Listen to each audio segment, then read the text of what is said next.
On this episode of the 5P podcast, I'm your host, Michael J. Penney. I'm joined by Sean Jensen. He's the author of Sergeant to CEO, as well as the CEO of Polu Kai Services. Sean has a harrowing story of triumph in the face of adversity. He came out of foster care. He went into the Marine Corps. He took what he learned out of the Marine Corps into business, and now the man is running a multi-billion-dollar contracting firm. You can do it too. Without further ado, Sean Jensen, former sergeant, always Marine. Welcome to the 5P podcast. Thanks, Michael. Not multi-billion, multi-million, but... Oh, okay. So it's just the contracts that are up in the billion and the company is in the... Oh, okay. All right. Yeah. Yeah. Right on. Yeah. That's okay. No, you're crushing it either way. No, I'm not Branson or any of those other guys, Trump or whatever, but who knows? Maybe one day. Absolutely one day. Yeah. All right, so you're crushing it, though, with Polu Kai Services. Let's just dabble on that a little bit before we get into Sergeant to CEO, which is a truly inspiring book. So Polu Kai Services, what is the origins of that real quick? So Polu Kai Services is basically, Polu Kai is blue and ocean.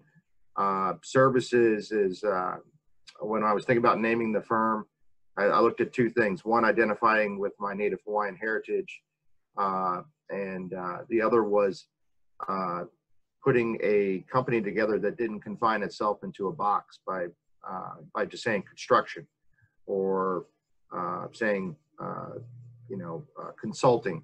Polu Kai encapsulates many different areas of business. So services, was that word. I made it broader. So, our company does engineering, design, build, construction, environmental remediation and cleanup. We do disaster response.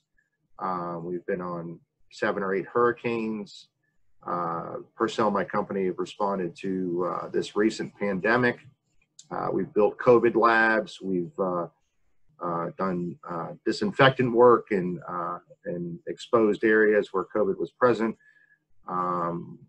We've done a lot of variety of things throughout the last 18 years of the business. So it's Polu Kai was just a dream that when I was 29, I'd already made a couple owners I'd worked for millionaires, and I didn't see that they reflected back the spirit that I gave them, which was the loyalty and honor and discipline and being successful. And so I just told my wife one day, hey, I'm starting a business. Don't worry, babe, it's going to be all right. And here we are 18 years later. So excellent. Okay, so this is great right here, though, because people, this is great foreshadowing for why you need to get Sergeant to CEO, which is available on Amazon. And I want you to know, I hope that this encapsulates the problem opportunity which you're facing out there, the enemy situation, for folks who are familiar with our 5P format. In one of my darker hours, when I was feeling real low, I typed in U.S. Marine sergeants who became CEOs of organizations. Your book popped up. It's awesome. And hugely inspiring for where I was at and what I was trying to do as a Marine who had transitioned out 4 or 5 years earlier and was trying to make a go of this. And you have such a great impact on folks. When you originally created the book, was this the problem opportunity that you were facing? Was that the enemy situation that you saw out there? Or did you make that hard?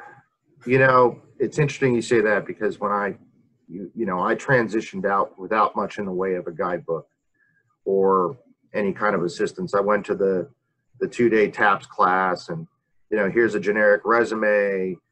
They bring some dude in there with civilian clothes on, and this is what it looks like to dress normal. And quite frankly, it was appalling. I mean, I had been planning, for a year and a half prior. I understood that, after my 6 years active service was up, that I was going to move on. And, I was even offered an opportunity to go to MESEPS, and I turned that down to be a civilian because I just felt like I had a bigger mission in life. I just felt like I had, I don't know if you want to call it prophetic, but I just knew that I was smart. I knew I was capable. I knew I had a don't quit attitude and a work ethic that would take me places. And it takes a lot of faith to leave something that has sheltered you from in your early years of life. You know, we joined the military, most of us joined the military 17, 18. In my case, I had my parents sign me up at 17, and we joined the military to find ourselves, I think. At least certainly I did. You know, my background that I talk about in the book was being abandoned at 6 and being a foster kid and going through abuse and multiple parents and a broken home. And then, you know, at 8 years old, I get adopted, and I tell myself that I want to be two things in life. I want to be G.I. Joe and president of something. Now, I mean, who thinks of that at 8 years old? But that was in my mindset. That was in my mindset. And I always felt like people were holding me back. You know, I mean, I was one of those kids that wanted to grow up so fast.